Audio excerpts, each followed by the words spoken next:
এবার সারা দেশে ঘটে যাওয়া নানা ঘটনা নিয়ে টুকরো খবর জানাচ্ছেন সুমন সিদ্দিকী বাবু।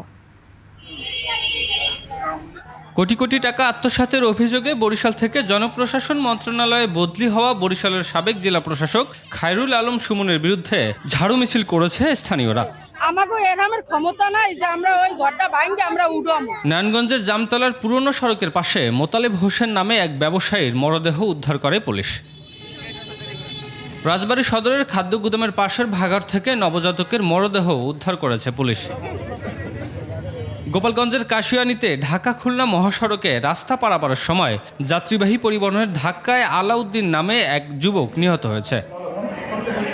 গাইবান্ধা সদর উপজেলার কলেজ ছাত্র ফাহামিদ রুমির হত্যা মামলার প্রধান আসামি রেজাউল করিম সানা এবং তার ছেলে আহসান আকিবকে গ্রেপ্তার করেছে পুলিশ। টাঙ্গাইলের ভুয়াপুরে গাঁজা চাষের অভিযোগে আলামিন নামে এক ব্যক্তিকে গ্রেপ্তার করেছে মাদকদ্রব্য নিয়ন্ত্রণ অধিদপ্তর। ঝিনাইদহে অনুষ্ঠিত হয়েছে ফল উৎসব। সকালে শহরের কলাবাগান ল্যাবরেটরি স্কুলে এই উৎসব আয়োজন করা হয়। ঠাকুরগাঁওয়ে 2025-26 অর্থ বছরে সাংস্কৃতিক বিষয়ক মন্ত্রণালয় শিল্পকলা শাখা থেকে মঞ্জুরকৃত জেলার সাংস্কৃতিক প্রতিষ্ঠান ও সাংস্কৃতিক কর্মীদের মাঝে অনুদানের চেক বিতরণ করা হয়েছে। সুমন সিদ্দিকী বাবু, 21 টেলিভিশন।